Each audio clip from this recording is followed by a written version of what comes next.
La douche cessa son débit à 10h47 du soir, imitant sa routine des 3 derniers mois. Cependant, ce soir-là, la voix de Sarah résonna à travers la porte de la salle de bain avec une clarté remarquable. « J'ai tellement hâte de te voir demain », murmura-t-elle dans son téléphone. Il a encore le quart de nuit. Tom Mitchell resta figé dans le couloir, serrant le dossier de devoirs oubliés de sa fille. Sa femme depuis 12 ans était engagée dans une conversation avec quelqu'un qui n'était indéniablement pas lui. La chambre d'hôtel semble parfaite en ligne, continua Sarah, sa voix à peine audible. J'ai viré les fonds de nos économies plus tôt dans la journée. Les jointures des doigts de Tom blanchirent autour du dossier. Leurs économies. Le compte méticuleusement constitué pour les études universitaires d'Emma. La voix de Sarah baissa encore d'un ton. Je sais, mon chéri. J'ai tellement envie de te sentir à nouveau en moi. La porte de la salle de bain s'ouvrit avec un clic. Tom se précipita dans la chambre d'Emma, jetant le dossier sur son bureau avant de se jeter sur le lit. Son cœur battait violemment contre ses côtes tandis que Sarah émergeait, un nuage de vapeur la suivant jusque dans leur chambre. « Tu es rentré tôt », remarqua-t-elle en s'essuyant les cheveux avec une serviette.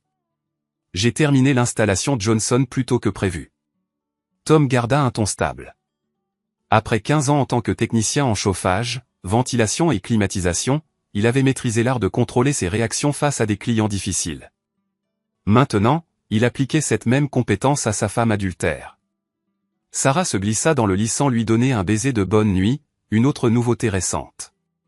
Tom fixa le plafond jusqu'à 3 heures du matin, repassant chaque événement suspect des derniers mois, les séances de sport prolongées, la nouvelle lingerie qu'il ne l'avait jamais vue porter, la façon possessive dont elle gardait son téléphone comme s'il contenait des secrets d'État.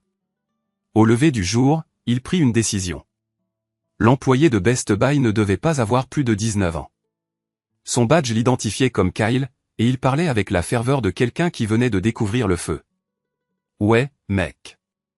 Ce logiciel espion est vraiment génial, » murmura Kyle, bien qu'il soit seul avec Tom dans le rayon des accessoires informatiques. « Ma copine a essayé de me tromper l'année dernière. Ce truc l'a prise la main dans le sac. » Tom examina l'emballage du logiciel. « Est-ce légal ? » « Absolument. Tant que c'est un téléphone sur ton forfait familial, tu as le droit de le surveiller. C'est écrit noir sur blanc dans les conditions d'utilisation que la plupart des gens ne prennent jamais la peine de lire. 29,99 $ plus tard, Tom était assis dans sa camionnette de travail devant le studio de yoga de Sarah, installant le logiciel de suivi sur son iPhone pendant qu'elle s'étirait à l'intérieur. Le processus prit 3 minutes. À midi, il avait tout ce dont il avait besoin.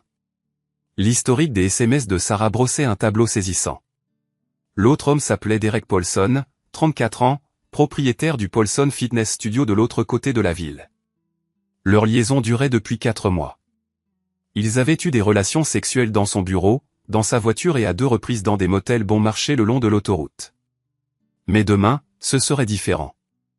Demain, ils passaient au Marriott du centre-ville, le même hôtel où Tom et Sarah avaient fêté leur 10e anniversaire de mariage. Tom prit des captures d'écran de tout, téléchargea les fichiers sur un disque dur sécurisé dans le cloud, puis effaça les preuves de son téléphone de travail. Au moment où Sarah récupéra Emma à l'école, il était à la maison en train de préparer le dîner, feignant la normalité. « Comment était le yoga ?» demanda-t-il en remuant la sauce pour pâtes. « Bien. Jenny nous a fait travailler dur aujourd'hui. » Sarah évitait le contact visuel. Jenny était un nom de code pour Derek, Tom le comprenait maintenant. Emma entra en trombe dans la cuisine, son sac à dos jeté sur son épaule. « Papa, tu peux m'aider avec l'algèbre ?» Après le dîner, ma puce. Tom ébouriffa les cheveux de sa fille de 16 ans. Emma représentait le seul aspect non souillé de sa vie. Quoi qu'il arrive ensuite, il la protégerait des répercussions. Ils dînèrent en donnant l'impression d'une famille typique. Sarah vérifiait son téléphone sans cesse, tapant des réponses avec une subtilité travaillée. Tom observa chaque geste, répertoriant des détails qu'il avait négligés pendant des mois. Après qu'Emma monta les escaliers pour faire ses devoirs, Sarah annonça qu'elle allait rendre visite à sa sœur Lisa à Springfield le lendemain soir. « Urgence ?» demanda Tom. « En quelque sorte. Lisa traverse des difficultés conjugales. Elle a besoin de quelqu'un à qui se confier. » Le mensonge coulait si facilement. Tom se demanda combien d'autres il avait accepté sans poser de questions. Tu veux que je t'accompagne? La fourchette de Sarah s'arrêta à mi-chemin de sa bouche. Non. C'est bon. Une conversation de fille, tu sais? Tom hocha la tête, compréhensif. Je garderai le fort ici. Ce soir-là, Sarah prit une autre douche. Cette fois, Tom colla son oreille contre la porte. Chambre 412, murmura-t-elle. J'y serai à 8 heures. Tom grava le numéro dans sa mémoire. Le hall du Marriott vibrait de l'énergie du vendredi soir. Des voyageurs d'affaires sirotaient des boissons au bar, tandis que des couples s'enregistraient pour des escapades romantiques de week-end. Tom s'installa dans un fauteuil d'angle, sa casquette de baseball abaissée, observant la batterie d'ascenseur. Sarah arriva à 19h53, soit 7 minutes en avance sur l'horaire prévu. Elle portait la robe noire que Tom lui avait achetée pour Noël.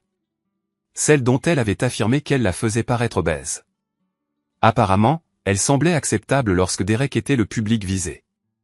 Derek apparut 5 minutes plus tard, grand, large d'épaules, le genre d'individu qui publiait des vidéos d'entraînement sur Instagram. Il portait un petit sac de voyage et se déplaçait avec l'assurance de quelqu'un qui n'avait jamais reçu de coup de poing au visage.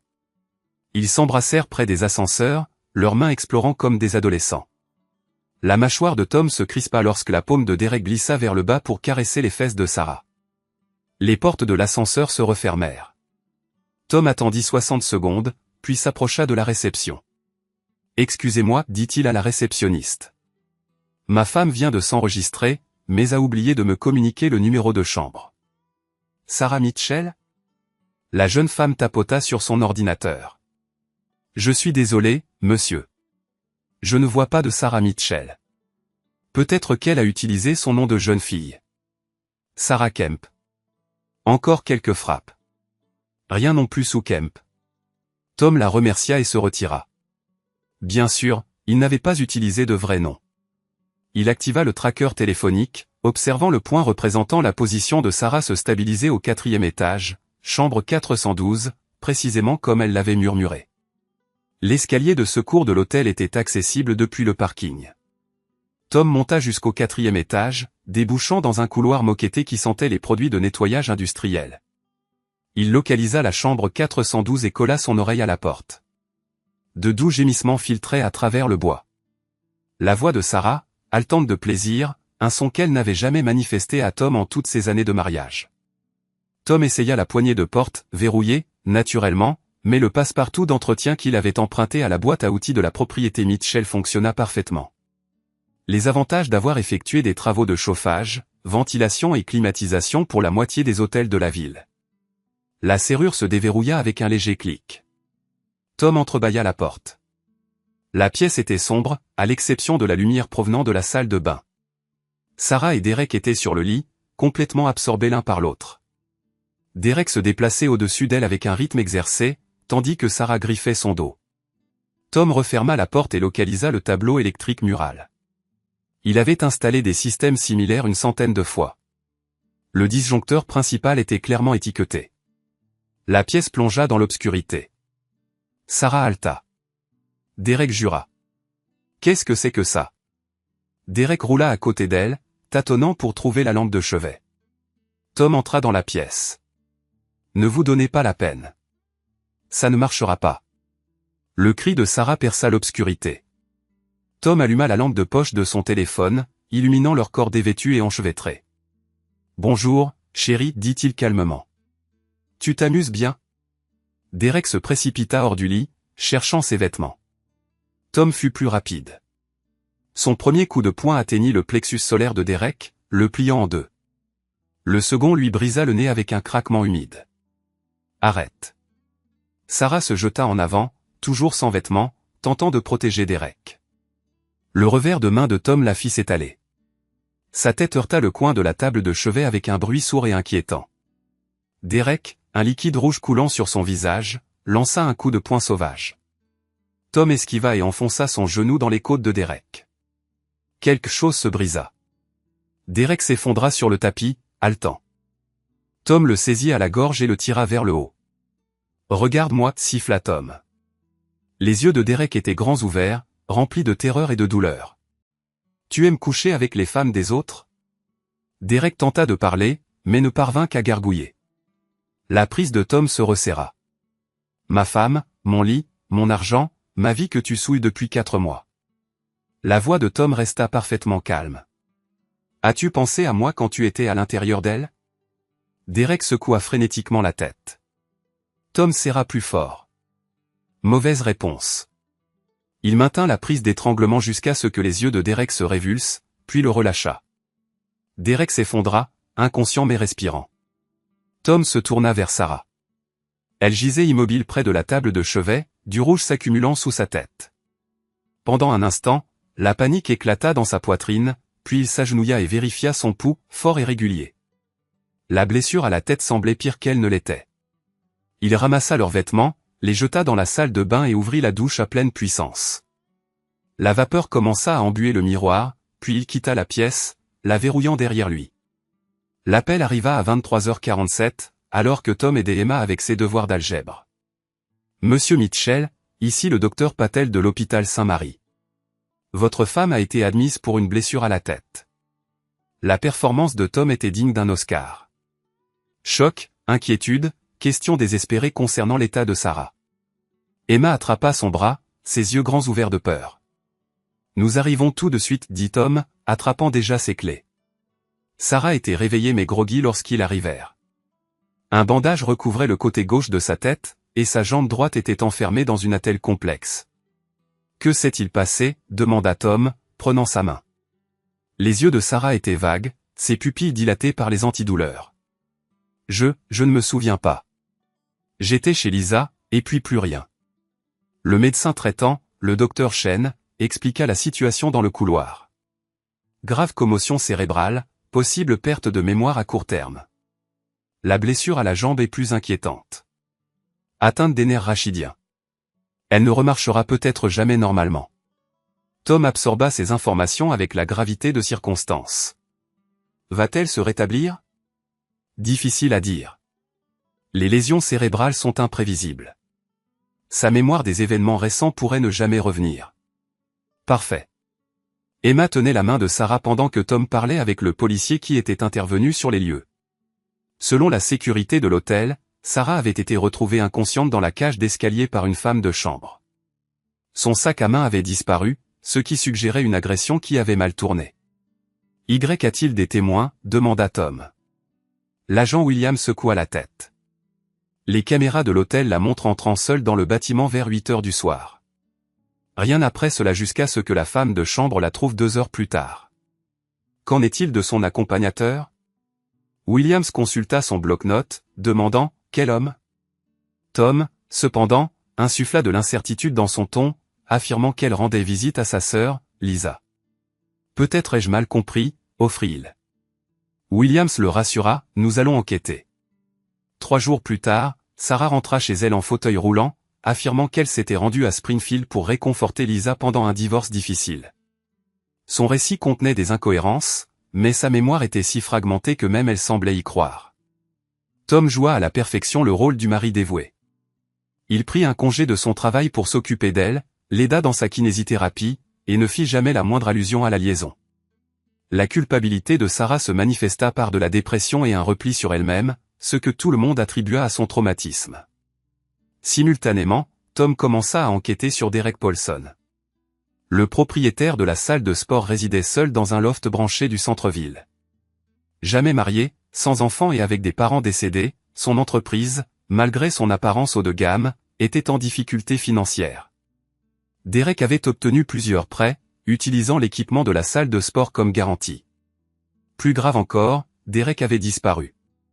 Sa salle de sport restait fermée, portant une pancarte hâtivement apposée mentionnant une urgence familiale. Son téléphone renvoyait directement à la messagerie vocale, et ses comptes de réseaux sociaux étaient silencieux.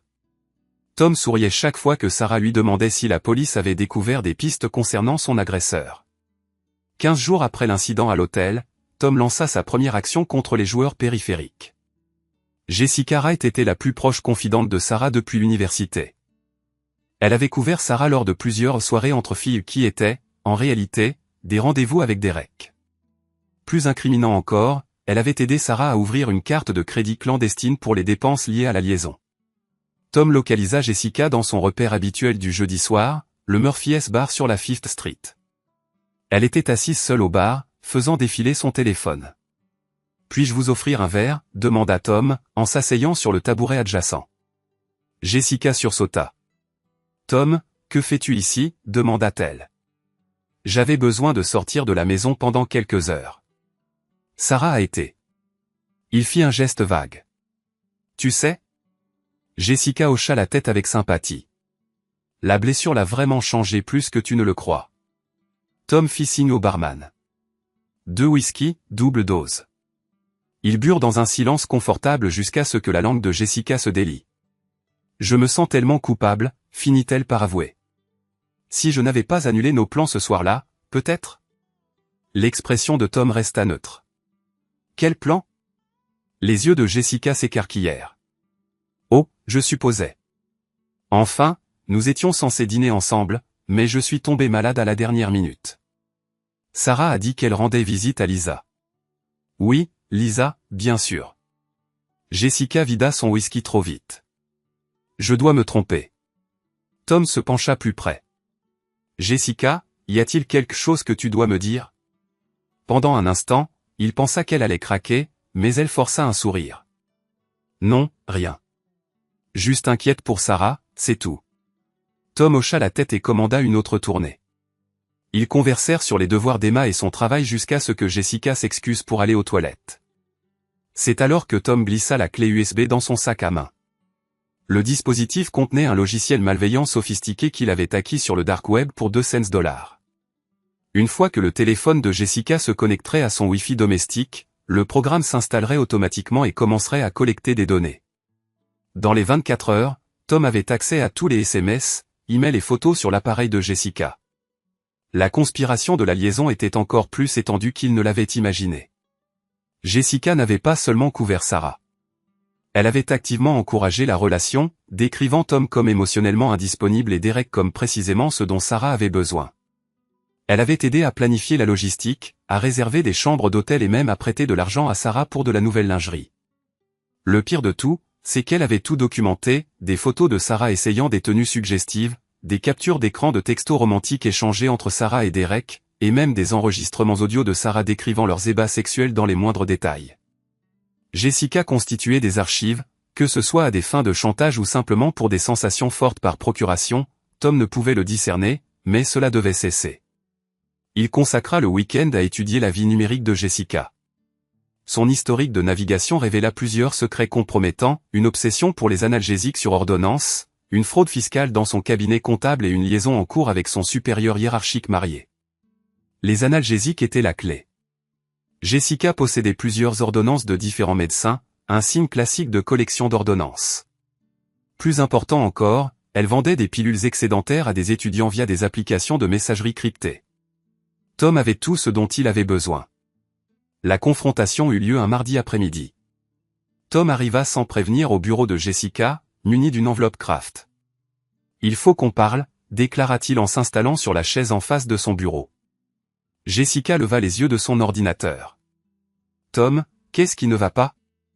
Il fit glisser l'enveloppe sur son bureau. « Ouvre. » À l'intérieur, il y avait des captures d'écran imprimées des textos de Jessica avec divers acheteurs de pilules, des relevés bancaires affichant des dépôts d'espèces suspects et des photos de sa cachette secrète de pilules. Le visage de Jessica pâlit. « Où as-tu trouvé ça? Est-ce que ça importe ?» Tom se renversa sur sa chaise. « La DEA trouverait ça très intéressant, tout comme ton patron et ton mari. Qu'est-ce que tu veux ?» La voix de Jessica était à peine audible. « Supprime tout ce qui est lié à la liaison de Sarah, chaque texto, chaque photo, chaque enregistrement, et ensuite tu vas me dire exactement qui d'autre était au courant pour Derek. » Les doigts de Jessica tremblaient alors qu'elle attrapait son téléphone. « Tom, je suis désolé. Je n'ai jamais voulu. Je me fiche de ce que tu as voulu. Fais-le. » Elle s'exécuta avec des mains tremblantes, supprimant les fichiers sous le regard de Tom. Quand elle eut terminé, il tendit la main. Le téléphone.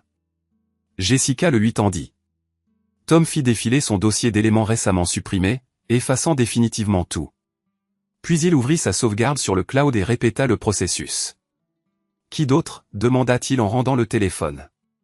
Personne, juste moi et Sarah. Mauvaise réponse. La voix de Tom se durcit. Essaie encore. Le sang-froid de Jessica s'effondra. Melissa était au courant. La collègue de Sarah, Melissa. C'est elle qui a présenté Sarah à Derek lors d'une fête d'entreprise. Melissa Santos travaillait dans le service marketing de Sarah, une autre actrice périphérique qui avait facilité la liaison. Tom enregistra le nom pour plus tard. Quelqu'un d'autre? Le partenaire commercial de Derek peut-être? Je crois qu'il s'appelait Jake quelque chose, mais je ne l'ai jamais rencontré. Tom se leva pour partir. Supprime mon numéro de ton téléphone.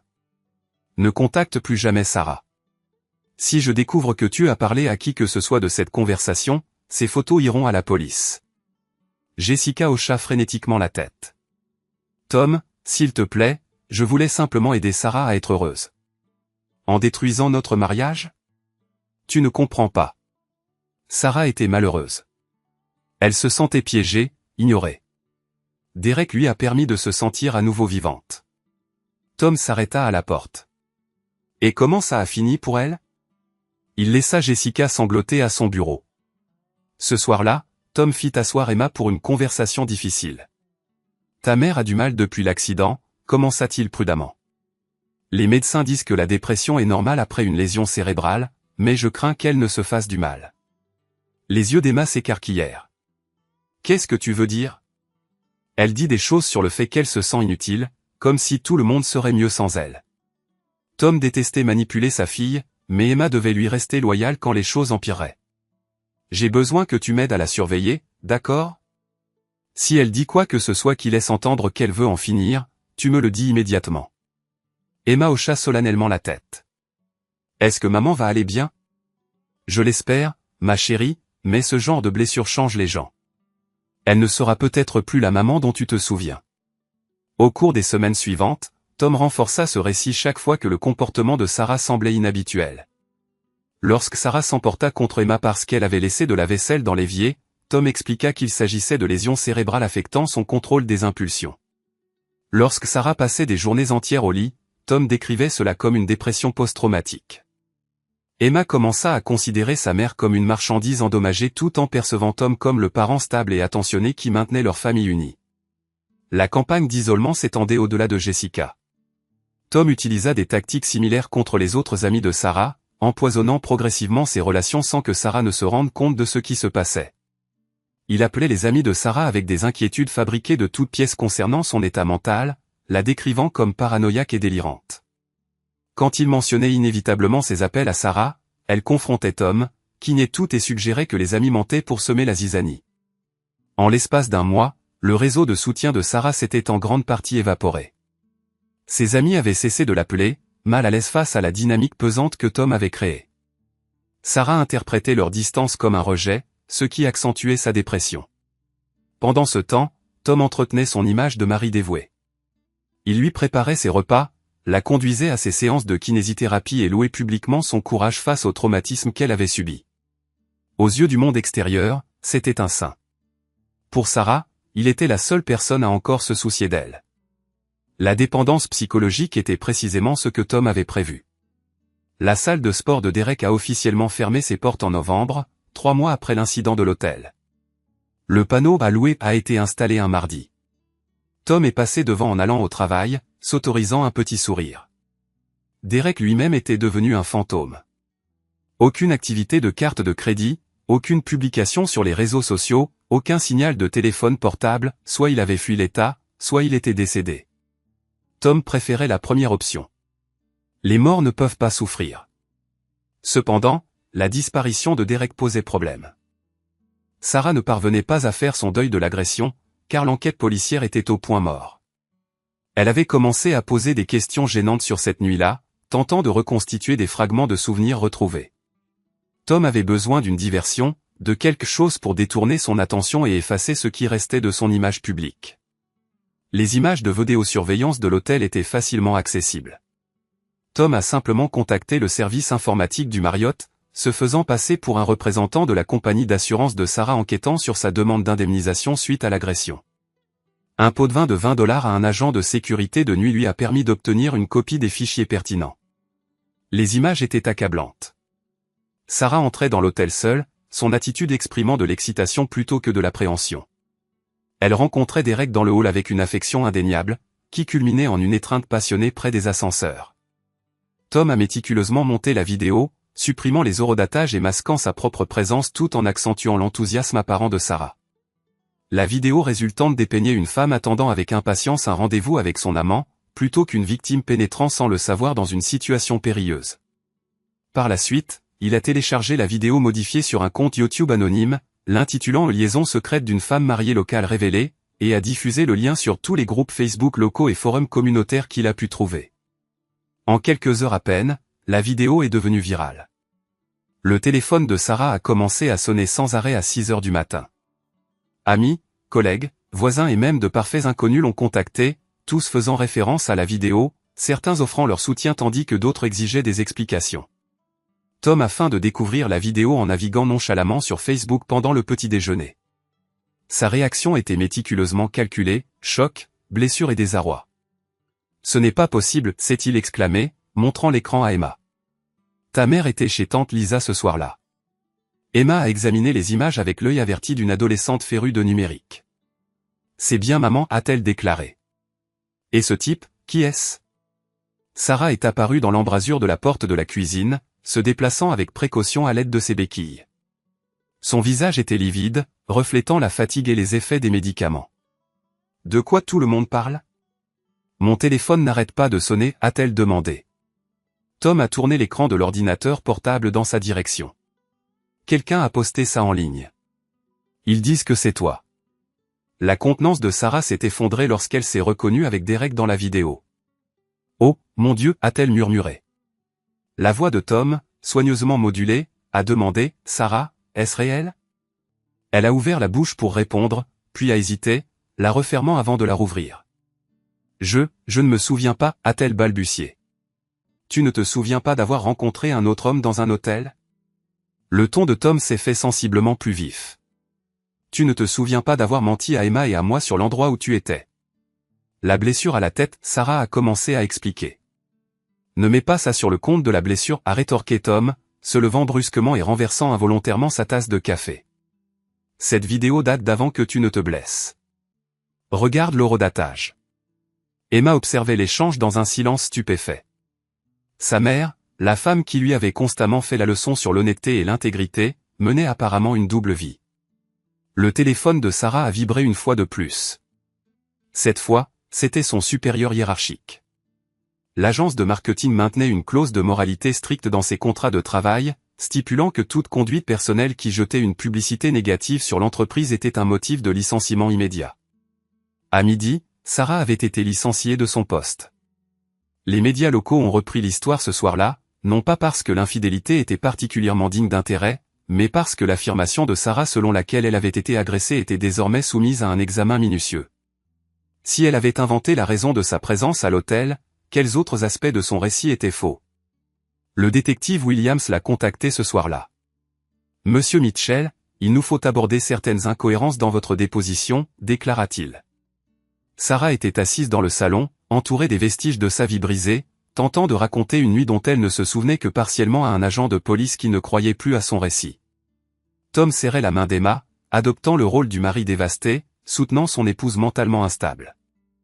Cependant, l'humiliation publique de Sarah ne servit que de prélude à d'autres machinations. Tom avait réussi à identifier l'associé de Derek, Jake Morrison, le copropriétaire de 3 centres de remise en forme répartis dans l'agglomération. Morrison était également le plus proche confident de Derek, ayant été son témoin de mariage lors de son union malheureuse, et était la personne la plus susceptible de connaître l'endroit où Derek se trouvait actuellement. Tom localisa Morrison dans son établissement phare, en banlieue. La salle de sport bourdonnait d'activités pendant l'heure de pointe du soir, des dizaines de personnes s'adonnant à l'exercice physique sous la vive lumière fluorescente. Morrison était facilement identifiable, 40 ans, artificiellement bronzé, et le genre d'homme qui privilégiait les débardeurs pour exhiber sa musculature vieillissante. Il était posté derrière le comptoir d'accueil, en train de converser avec une jeune entraîneuse qui semblait aspirer à être ailleurs. Tom s'approcha de lui avec un sourire de service client affable. « Excusez-moi, commença-t-il. Êtes-vous Jake Morrison? Morrison leva les yeux en réponse. C'est moi. Êtes-vous intéressé par un abonnement?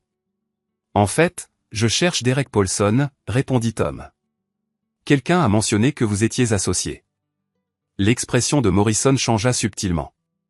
Derek n'est pas disponible pour le moment. Urgence familiale, expliqua-t-il. Quand reviendra-t-il? Demanda Tom. Difficile à dire, répondit Morrison. Écoutez, si vous êtes intéressé par un entraînement, je peux vous arranger pour que vous travailliez avec l'un de nos autres instructeurs. Tom s'appuya contre le comptoir. Cela concerne sa salle de sport qui a fermé au centre-ville. Je suis entrepreneur, poursuivit-il. Il me doit de l'argent pour des travaux de chauffage, de ventilation et de climatisation. L'inconfort de Morrison devint palpable. Vous devrez en discuter avec Derek à son retour, déclara-t-il. Le fait est que je sais que Derek était impliqué avec une femme mariée, Sarah Mitchell. Peut-être avez-vous entendu parler de la vidéo qui circule, questionna Tom. Le visage de Morrison pâlit visiblement. Je ne sais pas de quoi vous parlez, affirma-t-il. Bien sûr que si, rétorqua Tom. Derek vous a sans doute tout raconté à son sujet, a probablement fanfaronné d'avoir séduit la femme d'un autre homme. Le sourire de Tom resta imperturbable. Je suis ce mari, déclara-t-il. Morrison recula légèrement du comptoir. La jeune entraîneuse s'excusa discrètement. Écoutez, mec, je ne veux pas d'ennui, implora Morrison. Derek a fait ses propres choix, ajouta-t-il. Où est-il? Insista Tom. Je ne sais vraiment pas, insista Morrison. Il a disparu juste après tout ce qui s'est passé cette nuit-là. Il a quitté la ville sans dire au revoir. Tom scruta attentivement le visage de Morrison. L'homme semblait véritablement effrayé, mais aussi sincère. Derek avait complètement disparu, même de son ami le plus proche. Si vous avez de ses nouvelles, dit Tom en produisant une carte de visite, dites-lui que Tom Mitchell souhaite poursuivre leur conversation. Morrison accepta la carte avec des doigts tremblants. Que lui avez-vous fait? Demanda-t-il. Le sourire de Tom s'élargit. Rien qu'il ne mérite pas, répondit-il. Cette nuit-là, Tom accéda au compte de messagerie de Derek en utilisant le mot de passe qu'il avait extrait du téléphone de Sarah. Derek avait imprudemment utilisé les mêmes identifiants pour plusieurs services en ligne, un manquement de sécurité courant qui facilita grandement la tâche de Tom. La boîte de réception de Derek révélait le portrait d'un homme en pleine retraite. Des courriels de créanciers exigeant le paiement, des messages d'employés s'enquérant de la réouverture de la salle de sport, et des demandes de renseignements de membres exprimant une inquiétude croissante face à sa disparition. Les plus révélateurs étaient les courriels que Derek s'était envoyés à lui-même, tentant apparemment de traiter les événements de cette nuit fatidique. Les messages étaient décousus et paranoïaques, qualifiant Tom de « psychopathe », qu'il avait, presque éliminé, sans raison. Le courriel le plus récent datait d'environ 2 semaines. Derek se cachait à Portland, résidant chez un cousin et tentant de formuler sa prochaine ligne de conduite. Il avait envisagé de contacter les autorités, mais craignait d'éventuelles représailles de Tom. Un homme intelligent, marmonna Tom. Il composa une réponse à partir du compte de Derek, l'adressant à Jake Morrison. Jake, je ne reviens pas. Trop dangereux. Ne dis à personne où je suis, surtout pas à ce mari psychopathe. Coupez le partenariat. Désolé. Conclut-il. Tom programma l'envoi du courriel dans 3 jours, puis supprima le brouillon du dossier des éléments envoyés de Derek. Au moment où Morrison recevrait le message, la trace de Derek serait devenue encore plus froide. La première tentative de suicide de Sarah eut lieu un jeudi de décembre. Tom la découvrit dans le garage, le moteur de la voiture en marche et la porte hermétiquement close. Elle était inconsciente, mais respirait encore, lorsqu'il réussit à l'extraire du véhicule. À l'hôpital, le docteur Patel expliqua que les taux de monoxyde de carbone dans le sang de Sarah étaient dangereusement élevés, mais pas encore fatals. Encore quelques minutes, et nous aurions une conversation très différente, informa-t-il Tom dans le couloir. Elle est déprimée depuis l'accident, expliqua Tom. Je pensais qu'elle allait mieux. Les traumatismes crâniens peuvent induire des changements psychologiques imprévisibles, répondit le docteur Patel. A-t-elle consulté un professionnel de la santé mentale, demanda-t-il. Elle a refusé, disant qu'elle ne voulait pas que les gens pensent qu'elle était folle, répondit Tom. Le docteur Patel hocha la tête avec sympathie. Nous allons l'admettre pour une évaluation psychiatrique. Garde obligatoire de 72 heures, précisa-t-il. Emma fut dévastée par la nouvelle. Tom la serra dans ses bras pendant qu'elle pleurait, renforçant l'idée que la lésion cérébrale de sa mère l'avait rendue imprévisible et potentiellement dangereuse. Va-t-elle recommencer? Demanda Emma, la voix pleine d'inquiétude. Je ne sais pas, ma chérie, répondit Tom. Les personnes atteintes de lésions cérébrales font parfois des choses qui n'ont pas de sens. Sarah rentra chez elle 3 jours plus tard avec une ordonnance pour des antidépresseurs et une recommandation pour un psychiatre. Elle semblait sincèrement perplexe face à sa tentative de suicide, affirmant qu'elle était seulement allée au garage pour chercher des décorations de Noël. J'ai dû involontairement laisser le moteur de la voiture en marche, insista-t-elle. Je ne me ferai jamais intentionnellement du mal. Tom acquiesça, compatissant, tout en se félicitant intérieurement de son succès. La crédibilité de Sarah était désormais irrémédiablement compromise. Si jamais elle recouvrait la mémoire de Derek et de l'hôtel, les gens rejetteraient son récit comme les délires d'une femme au cerveau endommagé qui avait déjà tenté de mettre fin à ses jours. L'enquête policière sur l'agression présumée de Sarah fut discrètement close en janvier. Le détective Williams cita un manque de preuves corroborantes et le témoignage peu fiable de la victime en raison d'un traumatisme crânien.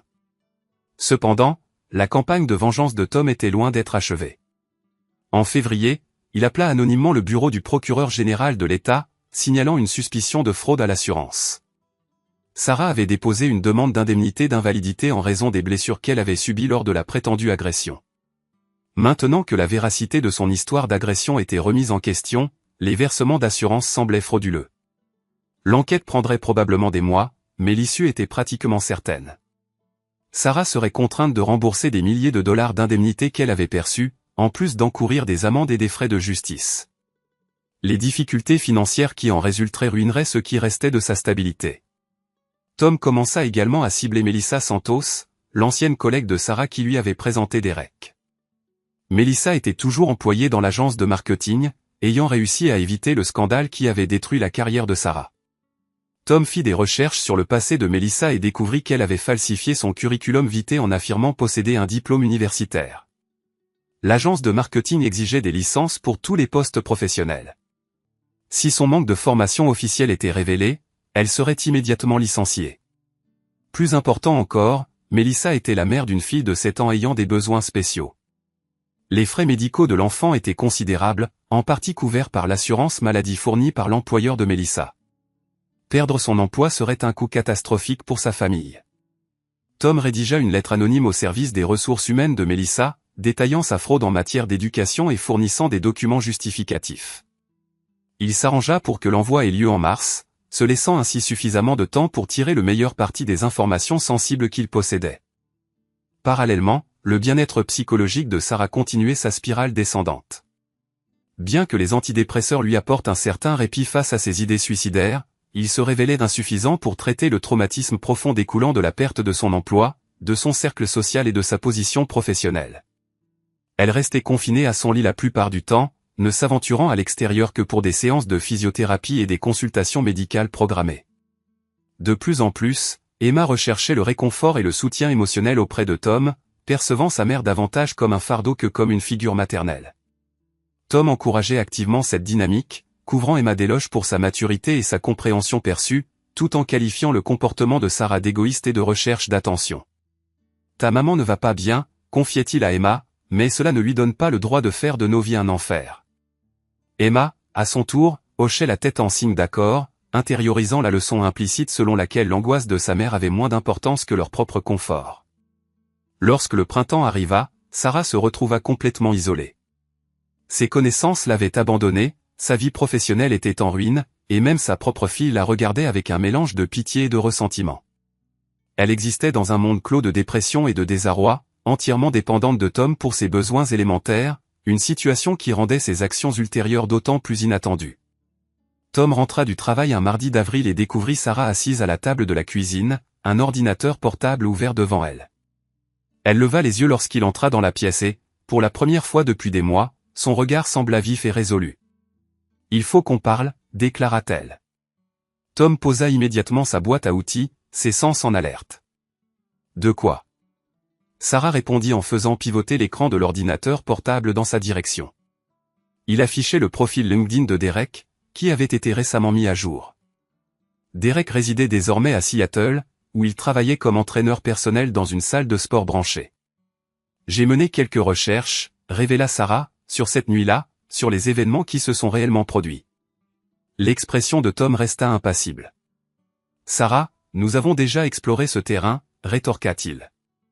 Le médecin a indiqué que vos souvenirs de cette soirée ne reviendront peut-être jamais complètement. Je n'essaie pas de me souvenir, répliqua-t-elle, j'essaie de comprendre. Sarah ouvrit alors un autre onglet du navigateur.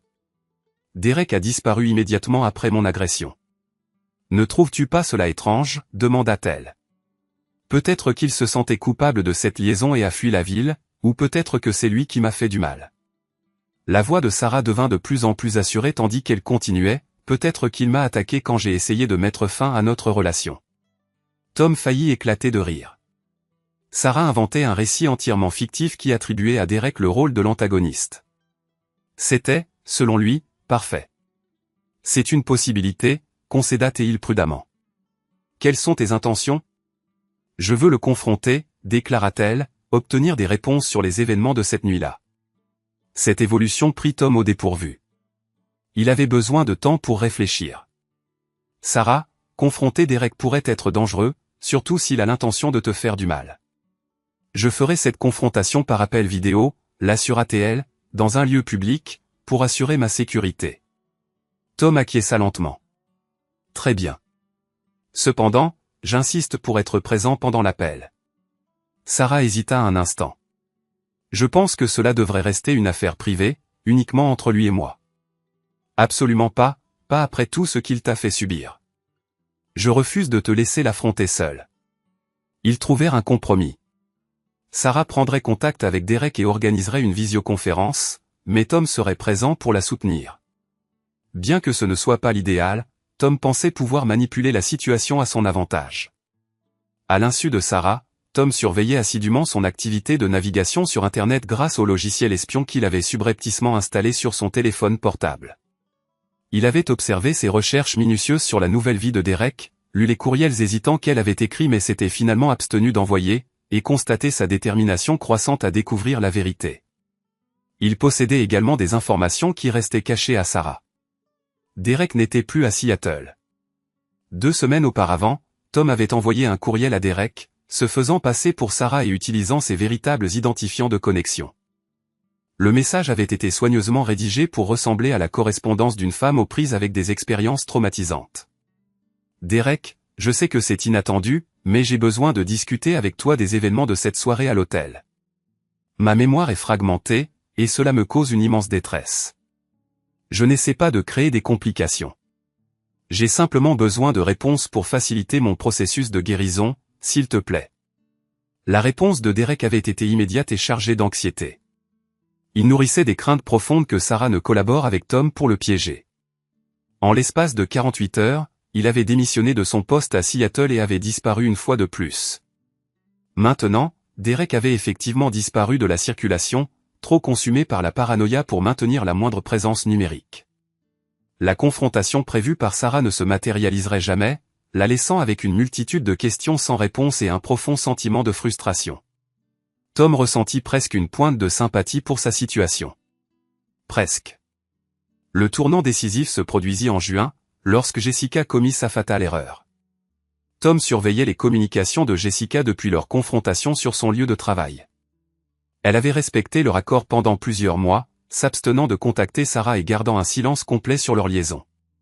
Cependant, les effets conjugués de l'isolement et de la culpabilité avaient commencé à éroder sa résolution, et elle avait fini par contacter Sarah par le biais d'une connaissance commune. Le message était concis et direct. Je soupçonne Tom d'en savoir plus qu'il ne l'admet. Nous devrions organiser une conversation. Sarah avait reçu le message pendant que Tom était absent au travail. À son retour, elle avait déjà programmé une rencontre avec Jessica pour le soir même dans un café du centre-ville. Tom ne pouvait pas intervenir pour empêcher la rencontre sans révéler ses activités de surveillance clandestine, alors il avait opté pour les suivre. Le café était bondé de clients en raison de l'heure de pointe du soir. Tom s'était stratégiquement placé à une table d'angle qui lui offrait une vue dégagée sur la banquette de Sarah et Jessica. Leur discussion semblait intense. Jessica se penchait en avant, parlant à voix basse et urgente, tandis que le teint de Sarah pâlissait de plus en plus. Bien que Tom ne puisse pas discerner leurs mots exacts, il n'en avait pas besoin. Les signaux non-verbaux de Jessica en disaient long. Elle avouait tout. Après une durée de 30 minutes, les deux femmes étaient visiblement en larmes. Jessica tendit la main par-dessus la table pour serrer les mains de Sarah, tandis que Sarah répondait en secouant la tête, visiblement incrédule. Par la suite, Sarah récupéra son téléphone portable et montra quelque chose à Jessica. Du point de vue de Tom, cela ressemblait aux images de surveillance de l'hôtel. La réaction de Jessica servit de confirmation. Elle recula comme si elle avait été frappée. Sarah commençait à rassembler les pièces du puzzle. La liaison, l'incident de l'hôtel, la disparition de Derek, la conduite particulière de Tom au cours des mois précédents. Jessica l'aidait à relier les points que Tom avait méticuleusement tenté de disperser. La réunion se termina par Jessica gribouillant quelque chose sur une serviette en papier et la faisant glisser sur la table vers Sarah. Sarah empocha la serviette, embrassa Jessica en guise d'adieu et sortit par l'entrée arrière. Tom choisit de suivre Jessica à la place. Elle représentait une menace plus gérable, et Sarah ne pourrait pas aller bien loin compte tenu de ses limitations physiques actuelles. L'appartement de Jessica était situé dans un entrepôt rénové du centre-ville, le genre de loft branché qui coûtait 3 fois sa valeur réelle. Tom connaissait bien le système de sécurité de l'immeuble, ayant participé à l'installation des unités de CVC 2 ans auparavant. Il attendit patiemment jusqu'à minuit, puis utilisa le code d'accès de maintenance pour entrer par le parking du sous-sol. L'appartement de Jessica était situé au 3e étage, accessible par un escalier qui n'était pas surveillé par des caméras de sécurité. Tom frappa doucement à sa porte. « Jessica, c'est Tom. Nous devons parler. » Pas de réponse. Tom frappa à nouveau, cette fois avec plus de force. « Je sais que tu es réveillé, » lança-t-il.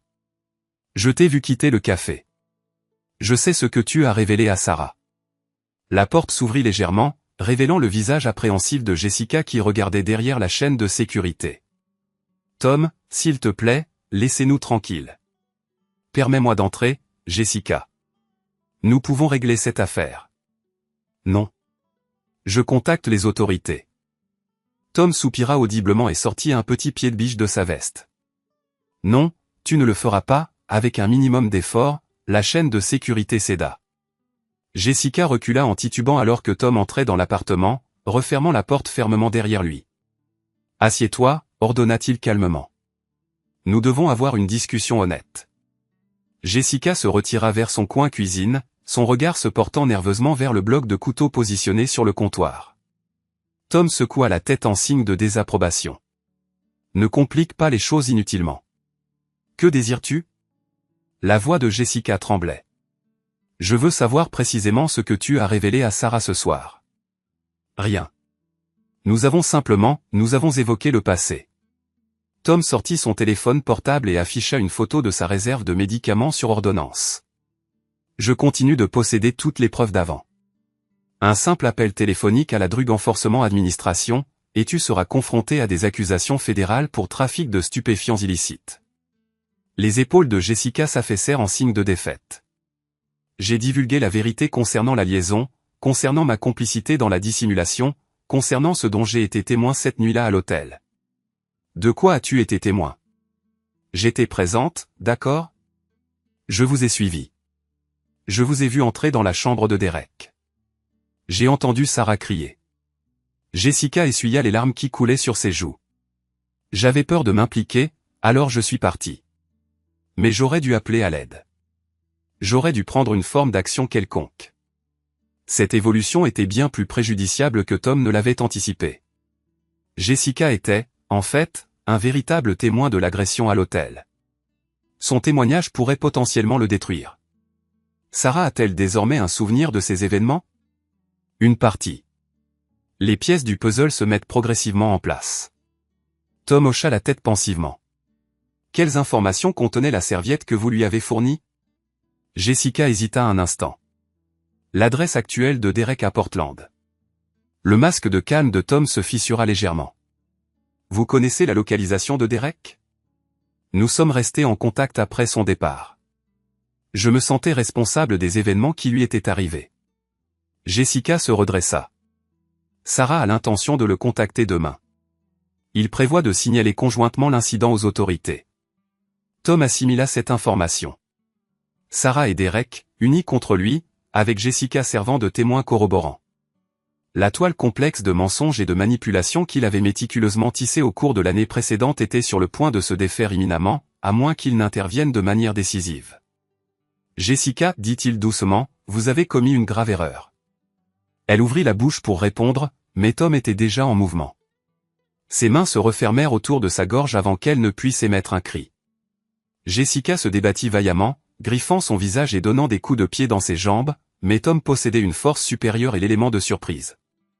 Il exerça une pression jusqu'à ce que ses luttes diminuent, puis relâcha juste assez pour maintenir sa conscience. « Voici ce qui va se passer, murmura-t-il menaçant.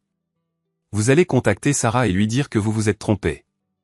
Vous allez affirmer que vous étiez confuse quant à ce que vous avez vu cette nuit-là. Vous allez la persuader d'abandonner cette enquête. » Jessica secoua faiblement la tête en signe de refus.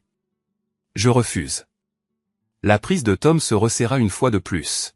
« Dans ce cas, vous disparaîtrez tout simplement, comme c'était initialement prévu pour Derek. » Les yeux de Jessica s'écarquillèrent de compréhension. « Vous connaissez la localisation de Derek ? » « Je connais intimement la localisation de Derek, confirma Tom. « Aimeriez-vous le rejoindre ?» La menace était sans ambiguïté. Jessica hocha frénétiquement la tête en signe d'acquiescement, et Tom relâcha son emprise sur sa gorge. Elle s'effondra sur le sol, reprenant désespérément son souffle. « Appelle Sarah, maintenant. » D'une main tremblante, Jessica composa le numéro de Sarah. Tom écouta attentivement sa rétractation hésitante, son affirmation que le stress et les médicaments avaient brouillé ses souvenirs. La voix de Sarah, émanant du téléphone, était remplie de chagrin mais exprimait l'acceptation. Une fois l'appel terminé, Tom aida Jessica à se relever. « Fais tes bagages, lui ordonna-t-il. Tu quittes la ville ce soir. » « Où vais-je aller ?» Tom offrit un sourire. « Dans un endroit tranquille, où tu pourras contempler l'importance de garder des secrets. » 40 minutes plus tard, Jessica était assise, attachée avec des colliers de serrage, sur le siège passager de la camionnette de travail de Tom, un sac contenant ses affaires léguées à l'arrière. Tom se dirigea vers le nord sur l'autoroute, en direction de la périphérie industrielle de la ville. « Tom, s'il te plaît, implora Jessica à voix basse. J'ai une fille. Elle a besoin de moi. Tu aurais dû y penser avant de choisir de jouer les détectives, rétorqua-t-il. L'entrepôt désaffecté s'avéra idéal pour les dessins de Tom. Dépourvu de voisins, dépourvu de caméras de sécurité et fortifié par d'épais murs de béton qui atténuaient efficacement le son, il l'avait découvert 6 mois auparavant en effectuant un travail pour une entreprise de démolition. Tom se gara à l'intérieur du bâtiment vide et coupa le moteur. Jessica jeta un regard terrifié autour de l'espace désolé. « Est-ce ici que Derek est ?» demanda-t-elle. Tom ouvrit la boîte à gants et en sortit un pistolet. Derek réside quelque part de beaucoup plus paisible. Il avait acquis l'arme par le biais d'une transaction privée, contournant la nécessité d'une vérification des antécédents. Le vendeur était un survivaliste paranoïaque, un homme qui prônait les transactions en espèces et évitait les bases de données gouvernementales. « S'il te plaît, plaida Jessica. Je ne divulguerai rien à personne. Je vais disparaître. Je vais déménager à l'autre bout du pays. » « Tu as raison, affirma Tom. Tu vas disparaître. » Le coup de feu résonna dans tout l'entrepôt vide. Tom consacra l'heure suivante à creuser une tombe peu profonde dans le sol de terre battue du bâtiment. Les restes de Jessica seraient finalement découverts, mais pas avant de nombreuses années. D'ici là, l'épreuve serait rendue inutile. Il rentra chez lui au lever du soleil, arrivant avant qu'Emma ne se réveille pour aller à l'école. Sarah restait endormie, complètement épuisée par les médicaments et les troubles émotionnels. Tom prit une douche, se changea et prépara le petit déjeuner comme si c'était un matin ordinaire. Son téléphone sonna pendant qu'Emma mangeait ses céréales. C'était le superviseur de Jessica, demandant si Tom était au courant de l'absence de Jessica au travail.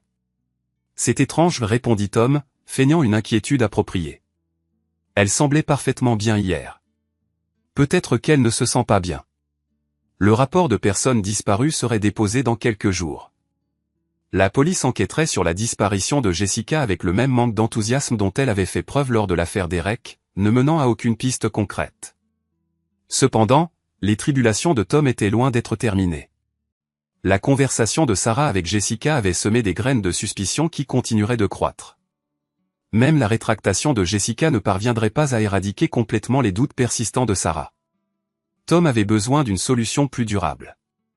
Ce soir-là, alors qu'il aidait Emma avec ses devoirs, Tom aborda prudemment un sujet délicat. « Ta mère a fait allusion à des choses plutôt étranges ces derniers temps, dit-il avec précaution. Des théories du complot concernant son accident, des idées paranoïaques sur le fait d'être suivie. » Emma leva les yeux de son manuel de mathématiques. « Du genre ? Elle croit que j'ai été impliqué dans ce qui s'est passé cette nuit-là à l'hôtel.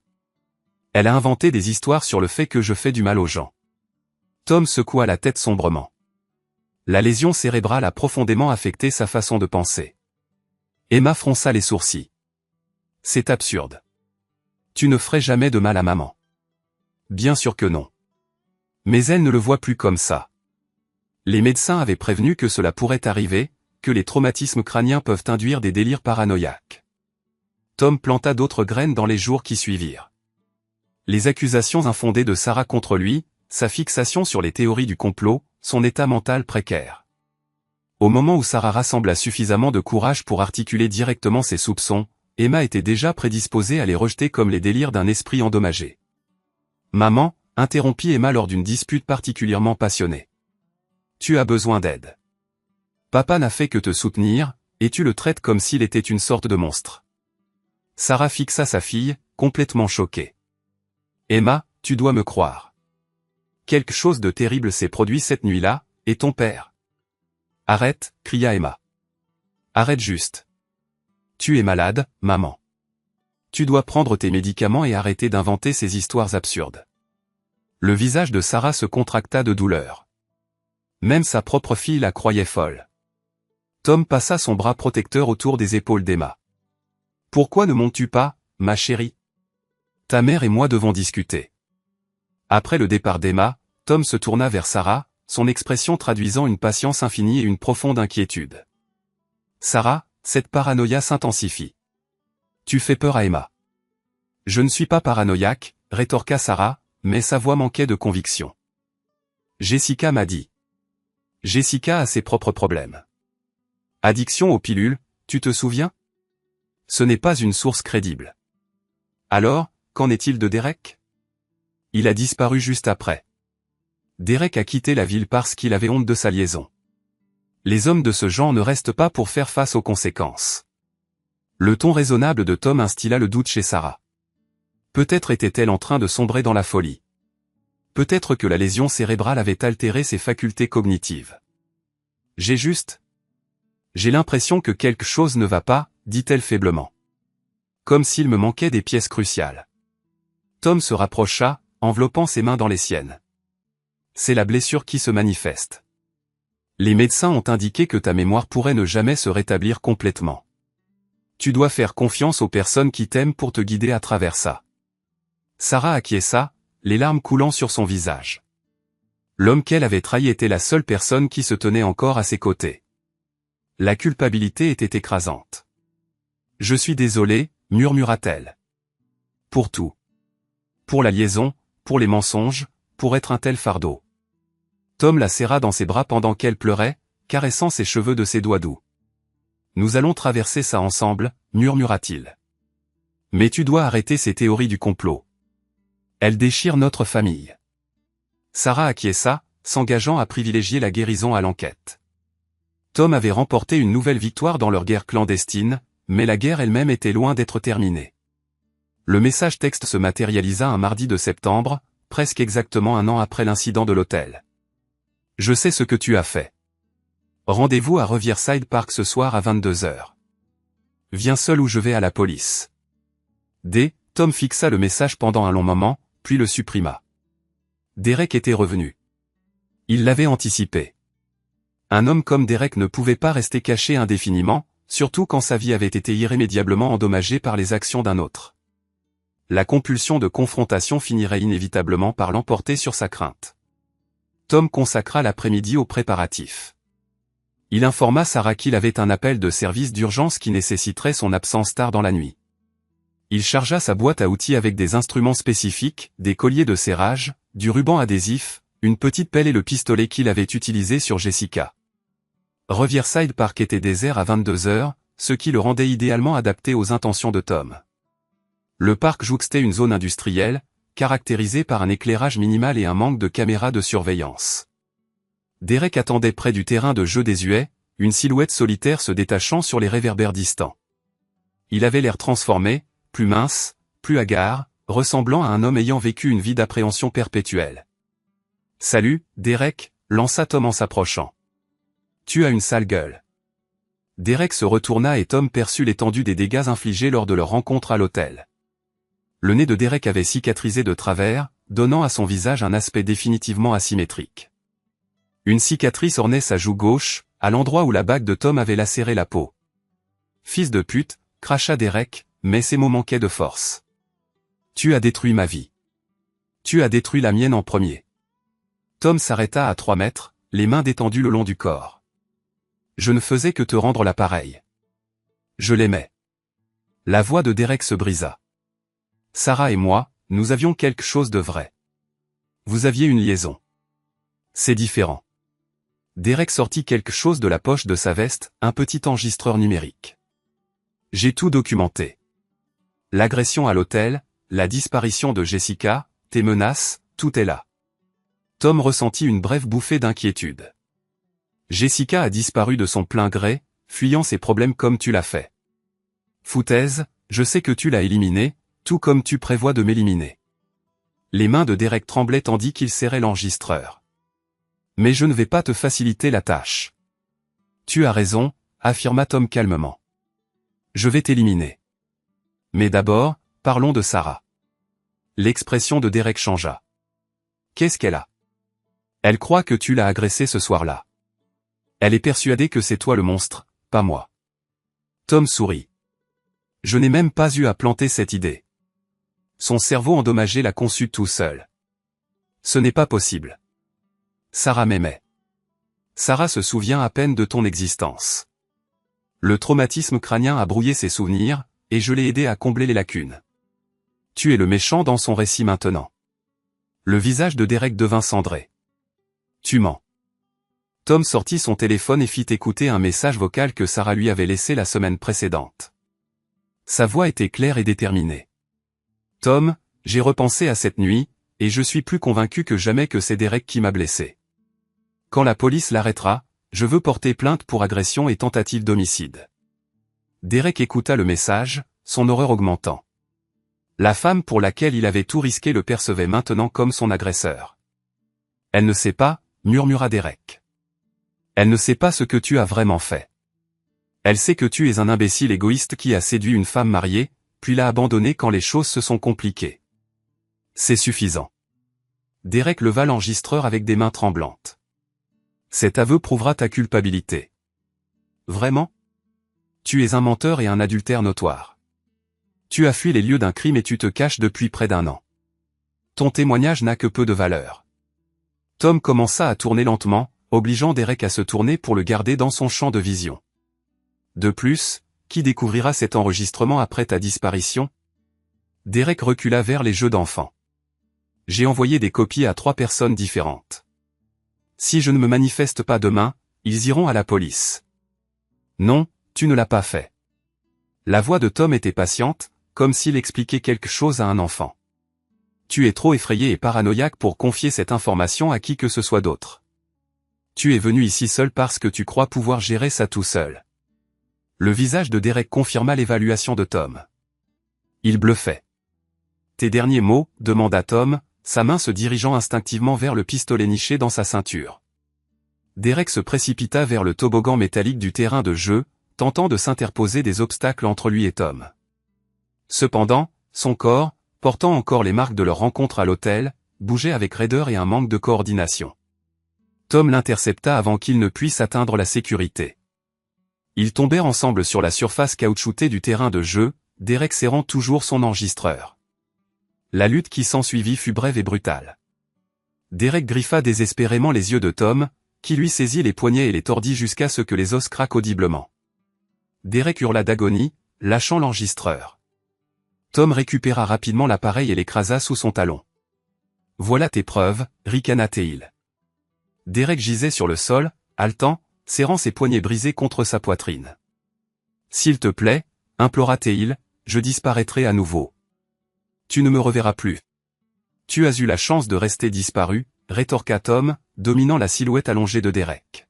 « Tu es revenu. » C'était une erreur.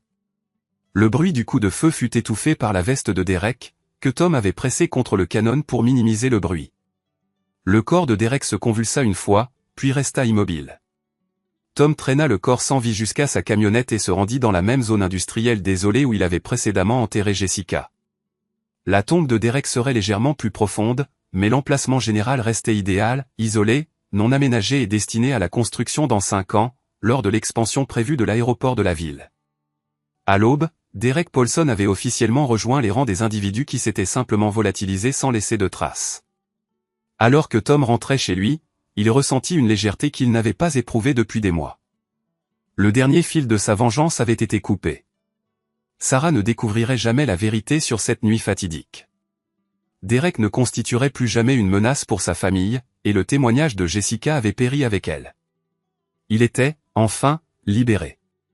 Sarah était réveillée à son arrivée, assise à la table de la cuisine avec une tasse de café et une expression troublée gravée sur son visage. « Comment s'est passée cette urgence ?» demanda-t-elle. « Fuite de gaz dans un restaurant du centre-ville, il a fallu une éternité pour localiser la source », répondit Tom. Il se versa une tasse de café et s'assit en face d'elle. « Tu es debout tôt. » Je n'arrivais pas à dormir. Je fais sans cesse des rêves récurrents sur cette nuit à l'hôtel. Ils deviennent de plus en plus vivides. Malgré son récent triomphe, Tom sentit un frisson soudain. Quel genre de rêve ? Je me souviens de plus de détails à chaque fois, la disposition de la chambre, la façon dont les lumières se sont éteintes, le bruit des combats. Les yeux de Sarah croisèrent les siens. Je crois que ma mémoire revient. Sarah, nous en avons parlé. Le médecin a dit. Je sais ce que le médecin a dit, mais et s'il se trompait ? Et si mon cerveau guérissait et que les souvenirs refaisaient surface ? L'esprit de Tom s'emballa. Bien que les souvenirs recouvrés de Sarah soient irrecevables devant un tribunal en raison de sa blessure à la tête, il pourrait tout de même créer des complications si elle se montrait trop virulente quant à ses soupçons. « De quoi te souviens-tu exactement ?» demanda-t-il avec prudence. « Je me souviens que Derek était blessé, gravement blessé, du liquide rouge sur son visage, des os cassés. » La voix de Sarah se fit plus résolue. « Mais je me souviens aussi que quelqu'un d'autre était là, quelqu'un dont Derek avait peur. » « Qui ?» Sarah le fixa d'un long regard insistant. « Je crois que c'était toi, Tom. » L'accusation plana lourdement dans l'air entre eux. Tom s'efforça de conserver une expression impassible. « C'est impossible, Sarah. J'étais à la maison avec Emma ce soir-là. Elle peut en témoigner. Emma dormait depuis 22 heures. Tu aurais pu partir après ça. Pourquoi est-ce que je te suivrais dans un hôtel ? Je n'étais même pas au courant de cette liaison avant que la vidéo ne fasse surface. » Sarah acquiesça lentement. « C'est ce que je n'arrêtais pas de me dire, mais j'ai commencé à considérer le timing. La vidéo est apparue en ligne quelques heures à peine après mon agression. C'est une sacrée coïncidence. » La tasse de café de Tom se figea à mi-chemin de ses lèvres. Sarah connectait des points qu'il n'avait jamais pensé que son cerveau endommagé serait capable d'assembler. « Tu penses que j'ai posté cette vidéo ? Je pense que tu étais au courant de cette liaison bien avant de faire semblant de la découvrir. Je pense que tu m'as suivi ce soir-là et que tu as attaqué Derek. Je pense que tu me manipules depuis, en me faisant douter de mes propres souvenirs. » Tom reposa sa tasse de café avec un calme délibéré. « Sarah, c'est une accusation grave. As-tu des preuves ? Jessica a essayé de me dire la vérité avant de disparaître. Elle a dit qu'elle t'avait vu à l'hôtel ce soir-là. Jessica était dépendante des pilules et avait de graves problèmes de santé mentale. Son témoignage n'est pas fiable. Alors où est-elle ? Où est Derek ? Pourquoi ont-ils tous les deux disparu juste après que j'ai commencé à poser des questions ? Tom se renversa sur sa chaise. « Tu m'accuses d'homicide, Sarah ?» Le mot flottait entre eux comme une arme chargée. Le calme de Sarah vacilla légèrement. Je ne sais plus de quoi tu es capable, murmura-t-elle. Tom se leva lentement. Je pense que tu dois aller voir le docteur Patel. Ses délires paranoïaques s'intensifient. Ce ne sont pas des délires. La voix de Sarah s'éleva. Tu as fait quelque chose à Derek ce soir-là. Tu l'as éliminé, peut-être, et Jessica en a été témoin, alors tu l'as fait disparaître elle aussi. C'est de la folie, Sarah. Vraiment? Tu es différent depuis cette nuit, plus calme, plus en contrôle, comme si tu n'étais plus en colère à propos de cette liaison parce que tu as déjà exercé ta vengeance. Tom contourna la table pour se tenir derrière la chaise de Sarah. Elle se raidit mais ne bougea pas. Disons que tu as raison, dit-il doucement. Disons que je t'ai suivi ce soir-là. Disons que j'ai blessé Derek et fait disparaître Jessica. Qu'est-ce que tu vas faire? Les mains de Sarah tremblèrent autour de sa tasse de café. Je vais aller à la police. Avec quelle preuve? Tes souvenirs recouvrés d'une femme au cerveau endommagé? Le témoignage de 2 individus qui se sont volatilisés sans laisser de traces. Les mains de Tom se posèrent sur les épaules de Sarah. Tu n'as rien, Sarah. Moins que rien. Sarah tenta de se lever, mais l'étreinte de Tom se resserra, la maintenant en place. De plus, continua-t-il, qui te croirait? La femme déprimée et suicidaire qui a tenté de s'éliminer dans notre garage, la malade paranoïaque qui profère des accusations délirantes depuis des mois. Lâche-moi, Tom. Emma ne te croirait certainement pas. Elle pense que tu es malade mental. Elle n'arrête pas de raconter tes épisodes et tes théories du complot à ses amis. Sa propre mère, complètement dérangée. Sarah luttait contre son emprise, mais sa jambe blessée l'empêchait de se libérer. S'il te plaît, Tom, ce n'est pas toi. C'est exactement moi. C'est ce que j'ai toujours été sous cette façade de gentil garçon. La voix de Tom restait posée, presque amicale. Tu n'as juste jamais pris la peine de faire attention. Je suis désolé pour cette liaison. Je suis désolé de t'avoir blessé, mais ce n'est pas comme ça qu'on. La liaison? Tom rit. Sarah, la liaison n'était que le début. Ce qui s'est passé après était bien pire. Il lâcha ses épaules et se dirigea vers la fenêtre de la cuisine, regardant leur rue de banlieue paisible. Derek a imploré pour sa vie, tu sais, juste là à la fin. Quand il a compris que j'étais sérieux à l'idée de l'éliminer, il a même proposé de te laisser tomber complètement, de ne plus jamais te contacter si je le laissais vivre. Le visage de Sarah devint livide. Tu mens. Il a dit qu'il avait prévu de rompre avec toi de toute façon, que tu devenais trop collante, trop émotive. Il t'a traité de ménagère d'âge moyen, nécessiteuse et plus embarrassante qu'elle n'en valait la peine. Tom se retourna pour lui faire face. J'ai failli le laisser vivre après ça. J'ai presque pensé que ses souffrances étaient une punition suffisante. Mais ensuite, j'ai réalisé qu'il pourrait changer d'avis plus tard, peut-être essayer de te reconquérir. Alors je lui ai tiré une balle dans la poitrine et je l'ai enterré à côté de Jessica. Sarah se leva lentement, s'appuyant sur la table. Je dois appeler la police. Vas-y. Tom désigna son téléphone. Dis-leur que ton mari a avoué un homicide. Regarde à quel point ils te prennent au sérieux. Sarah attrapa le téléphone, les mains tremblantes. Tom n'essaya pas de l'arrêter. Elle composa le 112 et attendit que l'opérateur réponde. Je dois signaler un homicide, dit-elle, sa voix à peine audible. Tom écouta son rapport hésitant avec amusement. L'opérateur posait des questions standards sur l'emplacement des corps, le déroulement des événements et la relation de Sarah avec les victimes. À chaque réponse, l'histoire de Sarah semblait plus incohérente. « Madame, prenez-vous actuellement des médicaments ?» demanda l'opérateur. « Oui. Mais ce n'est pas. Avez-vous rencontré des problèmes de santé mentale récemment ?» Le regard de Sarah croisa celui de Tom à travers la cuisine. Il souriait maintenant, complètement détendu.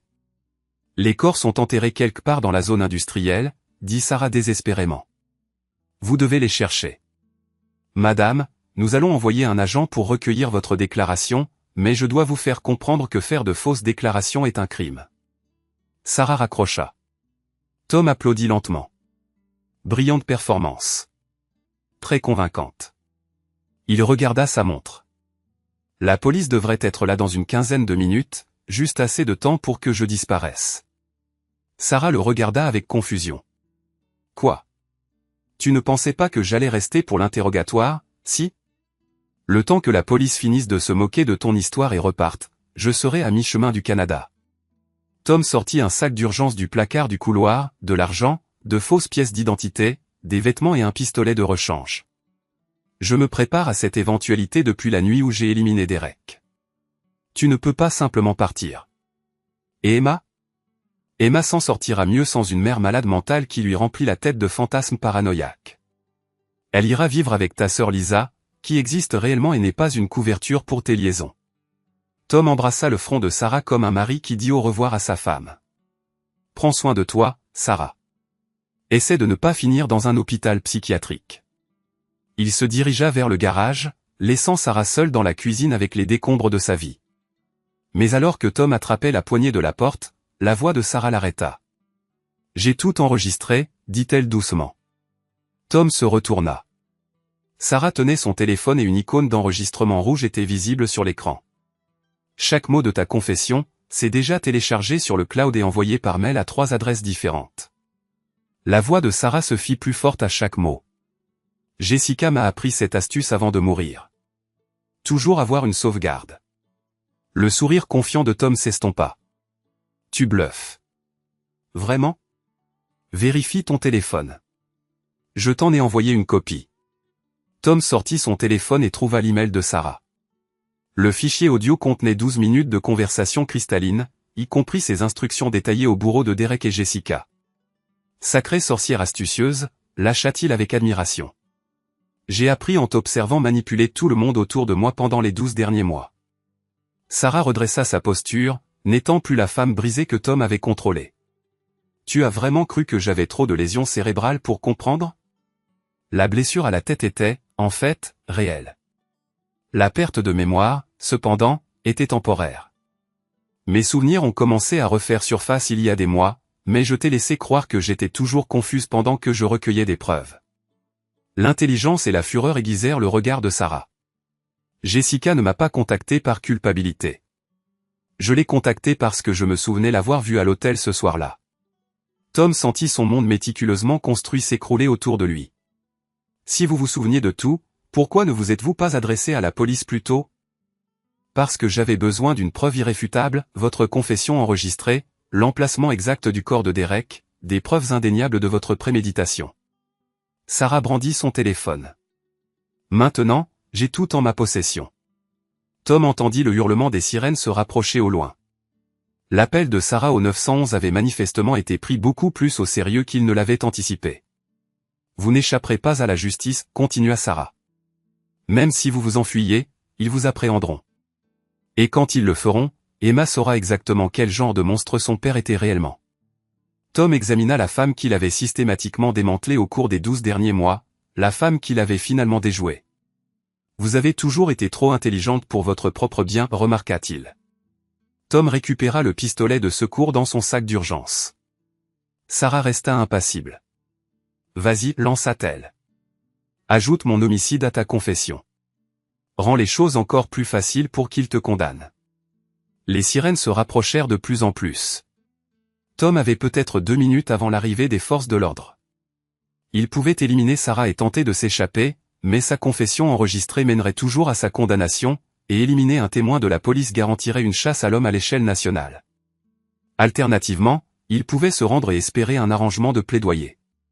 Cependant, avec les corps de Derek et Jessica servant de preuves tangibles, il faisait face à la perspective de multiples peines de prison à perpétuité. Sa dernière option était de mettre fin à sa vie selon ses propres termes. Tom plaça le pistolet contre sa tempe. Dis à Emma que je l'aime. Dis-le lui toi-même, rétorqua Sarah. Depuis la prison. La porte d'entrée vola en éclats sous le choc des policiers qui faisaient irruption dans la maison. Lâchez votre arme. Tom jeta un dernier regard à Sarah. Elle se tenait dans leur cuisine comme un ange vengeur, absolument intrépide. J'aurais dû vous éliminer ce soir-là à l'hôtel, admit-il. Oui, approuva Sarah. Vous auriez dû. Tom appuya sur la détente. La détonation retentit dans toute la maison alors que le corps de Tom s'effondrait sur le sol de la cuisine. Un liquide rouge éclaboussa les armoires que Sarah avait soigneusement choisies lors de leur rénovation 3 ans auparavant. Les policiers sécurisèrent la scène pendant que les ambulanciers confirmaient ce que tout le monde suspectait déjà, Tom Mitchell était décédé, de sa propre main. Sarah se tenait au-dessus du cadavre de son mari, ne ressentant qu'un profond soulagement. Le détective Williams arriva 1 heure plus tard pour recueillir sa déposition, le même officier qui avait enquêté sur son agression 12 mois auparavant et avait clos l'affaire faute de preuves convaincantes. « Madame Mitchell, je dois vous interroger sur l'enregistrement que vous avez mentionné lors de votre appel au 911. » Sarah lui tendit son téléphone. « Tout ce dont vous avez besoin est contenu à l'intérieur. Confession de 2 homicides, détails explicites concernant les emplacements des corps, son plan méticuleusement élaboré dans son intégralité. » Williams écouta le fichier audio avec un étonnement croissant.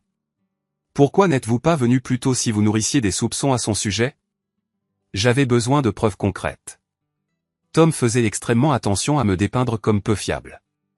Si je l'avais accusé sans preuve substantielle, vous m'auriez rejeté comme une femme ayant subi un traumatisme crânien et faisant des accusations sans fondement. Williams acquiesça, mal à l'aise, se souvenant précisément de cette impression lors de sa précédente enquête. Nous allons devoir effectuer une recherche des corps qu'il a mentionnés.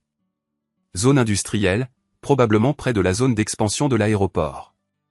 Tom faisait toujours des recherches méticuleuses sur ces entreprises.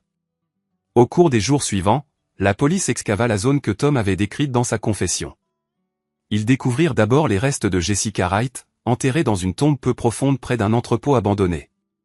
Le corps de Derek Paulson fut localisé 50 mètres plus loin, dans un état légèrement meilleur en raison de l'enterrement plus récent. La couverture médiatique fut importante. Le complot de vengeance d'1 an du père de famille de banlieue domina les cycles d'information locaux pendant des semaines. L'histoire possédait tous les éléments que les téléspectateurs désiraient, infidélité, homicide, manipulation et une conclusion dramatiquement satisfaisante. Sarah accorda une interview télévisée, apparaissant calme et posée malgré tout ce qu'elle avait enduré. « Je veux que les gens reconnaissent que la violence domestique n'est pas invariablement une violence physique, déclara-t-elle. Tom a consacré 1 année à démanteler systématiquement mes relations, ma carrière, ma réputation et mon bien-être mental. Il cherchait à m'infliger des souffrances, pas seulement la mort. » L'intervieweur s'enquit du pardon et de la guérison. La réponse de Sarah fut sans équivoque. « Je ne lui pardonne pas. Je suis satisfaite qu'il soit décédé. La seule véritable tragédie est que Jessica et Derek ont été contraints de mourir également. » Emma luttait avec les révélations concernant son père. L'homme qu'elle avait idéalisé comme le parent stable avait, en réalité, été un boucher calculateur. La mère qu'elle avait reléguée au rang de malade mentale avait été victime d'une guerre psychologique sophistiquée. Sarah s'abstint de forcer Emma à tout assimiler immédiatement. Elles commencèrent une thérapie familiale, travaillant sur les émotions complexes liées au crime de Tom et à la dévastation de leur famille. 6 mois après la mort de Tom, Sarah reçut le règlement de l'assurance de Derek. Sa famille avait initialement contesté le versement, invoquant un suicide, mais les preuves irréfutables d'homicide avaient tout changé. Sarah fit don de la moitié de la somme d'argent à un refuge pour femmes victimes de violences domestiques et utilisa le reste pour prendre un nouveau départ dans une autre ville. Emma et elle déménagèrent au Colorado, où leur histoire restait inconnue. Sarah trouva un emploi de consultante en marketing, reconstruisant progressivement la carrière que Tom avait anéantie. Emma s'épanouit dans leur nouvel environnement, nouant des amitiés avec des personnes qui ignoraient les transgressions de son père. Elles cessèrent complètement de parler de Tom. Il avait déjà volé une part suffisante de leur vie. Le jour du 1er anniversaire de la mort de Tom, Sarah reçut une lettre de la fille de Jessica. La fillette, âgée maintenant de 8 ans, vivait avec sa grand-mère et avait du mal à comprendre pourquoi sa mère avait disparu. Sarah rédigea une réponse soigneusement formulée, expliquant que Jessica s'était retrouvée mêlée à des circonstances périlleuses hors de son contrôle. Elle omettait toute mention du rôle de Tom ou de la véritable cause du décès de Jessica. Certaines vérités étaient trop lourdes à porter pour des enfants. Cependant, elle promit de rester en contact, d'être quelqu'un à qui la fillette pourrait se confier en grandissant. C'était le minimum qu'elle pouvait offrir à Jessica, qui avait tenté d'aider malgré le coût personnel. Sarah tint cette promesse. Chaque mois, elle envoyait des cartes et de petits cadeaux. Chaque année, elle lui rendait visite le jour de son anniversaire. Elle devint la tante que la fillette n'avait jamais eue, un lien avec la mémoire de sa mère, dépourvue du poids de la vérité complète. Emma obtint son diplôme de fin d'études secondaires avec mention et s'inscrivit à l'université pour étudier la psychologie. Elle aspirait à aider d'autres familles confrontées à la manipulation et aux abus à identifier les signes avant-coureurs que Sarah avait ignorés pendant si longtemps.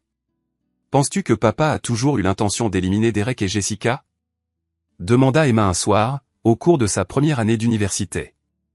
Sarah réfléchit attentivement à la question. Je crois qu'il a commencé par des actes de vengeance mineurs et qu'il a intensifié les choses lorsqu'ils se sont avérés insuffisants. Ton père était méthodique, mais aussi opportuniste. Il exploitait les situations au fur et à mesure qu'elles se présentaient. Que se serait-il passé si je n'avais pas enregistré ses aveux? Il aurait disparu, et j'aurais passé le reste de ma vie à regarder par-dessus mon épaule. Emma hocha la tête pensivement. Je suis fier de toi, maman, d'avoir dénoué la vérité, de l'avoir arrêté. Sarah sourit. Il avait fallu des années pour qu'Emma l'aperçoive comme autre chose qu'une victime, mais sa fille comprenait enfin la force qu'il avait fallu pour déjouer Tom. Je suis fier de toi aussi, répondit Sarah, d'avoir choisi de construire quelque chose de positif à partir de toute cette obscurité. Elles étaient assises ensemble sur le balcon de leur appartement, observant le soleil se coucher sur les montagnes rocheuses. Leur nouvelle existence était imparfaite, mais elle était indéniablement la leur, libérée de la manipulation de Tom, libérée de sa vengeance, libérée du fardeau de ses crimes. Sarah était sortie victorieuse de la guerre dont elle n'avait jamais su qu'elle la menait. Et parfois, tard dans la nuit, lorsque l'appartement était calme, elle se permettait de ressentir une bouffée de satisfaction à l'idée que Tom Mitchell était mort en sachant qu'il avait été vaincu par la femme qu'il avait si diligemment tenté de détruire. C'était un plaisir modeste, mais après tout ce qu'il lui avait fait subir, Sarah estimait l'avoir bien mérité. La justice avait finalement été rendue, même si cela avait nécessité une année de tourments pour y parvenir. Uhyggeligt. Tak Martin Bums. Jeg banner dig legit fra jer. Jeg er ligeglad. Sig undskyld. Nej. Det kommer ikke til at ske.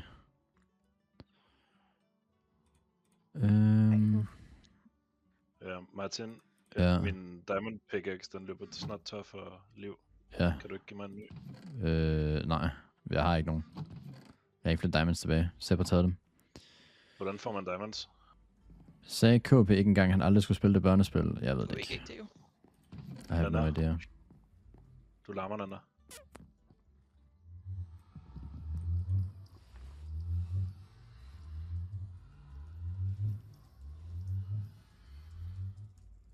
Hej, Nana. Skal jeg spruce? Jeg må finde en spruce forest, Nico. Okay. Jeg kan slet ikke fokusere længere, fordi jeg ikke har fået noget at spise.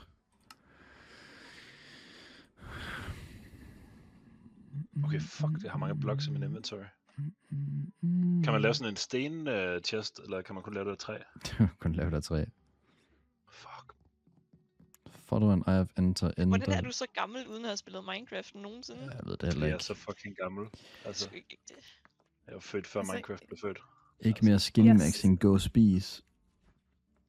Jeg startede altså også med at spille Minecraft i januar. Ej, Mm. det er jo skide Hvad det ukultureret. sker? Hvem får jeg tools af? Får jeg tools af Nadja lige nu? Hvorfor? Hun har stjålet mig for os. Altså, Og en spand. Hvorfor? Nu har jeg fået en spand af Sepp og en af Nadja. Tak, Nadja. Hvorfor starter du en raffle på 500, Nana? Kedeligt. hvorfor gør du ikke på 10.000? Det er sådan en børneraffle, det der. Fordi. Ja, lige rigtigt. Sådan en icon raffle derinde. Der får man dem sådan nogle små. Ja, det er sgu sådan en icon raffle, det der. Nå, jeg skal have nogle rockets. Chok, jeg fik, mand. Man kan lave. Jeg kunne lave 21 rockets, eller hvad? Er det det? Fuck mig. Martin, du svarede aldrig på mit spørgsmål før. Hvad er det for det? Hvordan får man diamonds? Du går ned og miner, mate. Skal man bare grave ned, eller? Ja. Gravt hul. Du har kraftedeme ikke tid til at grave ned nu. Vi er sgu da lige i gang med noget, altså. Hallo?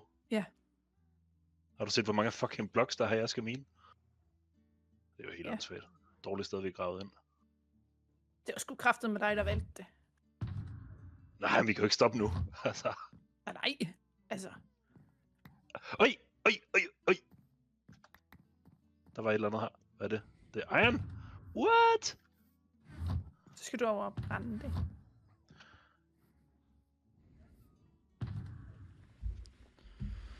Kæft, hvor godt. Du taber jo hele tiden, Nadja. Altså, du skal være den ringeste gambler, jeg kender. Hvem har lige givet mig 3 name tags? Har du det, Akko? Hvor siger du ikke noget? Han er muted. Jeg er ked af, at jeg ikke må slå folk. Nå, tak for det, Akko. Et giftet, og jeg navngiver en hund efter, hvad I gerne vil have, jeg navngiver den efter. Hvad hedder din hunde indtil videre? Ja, men de hed Freja, Nana og Karoline, men de er døde alle sammen, så der er ikke nogen, der har navn lige nu. Er det så Hvor giftet skulle subs man så igen? give et sub, for at du bare dræber dem? Jeg har jo ikke dræbt dem. Sker der? Kunstival Raid! Wow. Tusind tak for det, Knæstival. Jeg ser dig, du payer back mit raid i går. Tak for det, mate. 15 millioner mennesker. Jeg håber, du har en dejlig stream, selvom det er geogasser. Det er røvsygt, det skal jeg indrømme, men tak for det, mate. Wait. Hvad så, Lil P? Sindley kommer altid ind fra raids. Han er blevet rengøringsbitch. Fuck det er et job, forstår du? Du har selv spillet Geo. Ja, men ikke så meget. Skulle ikke, hvis du bare tænkte at dræbe dem. Det var ikke mig, der dræbte dem. Nico blev ramt af en creeper ved siden af alle mine hunde. Det gjorde, at alle hundene TP'ede hen til mig, og så er der 2 af dem, der druknede. Og så den anden blev sprang i luften til en creeper. Kan jeg confirm, jeg var der? Ja, præcis. Se, og så har han sat den her jord helbredes alle sår, efter han har bygget den her jordhule. Altså, er der 2 etager på jordhulen nu? Hvordan døde Nana? Nana druknede. Er blevet lidt nørd til det. Det kan jeg godt. Det håber jeg næsten. Hygge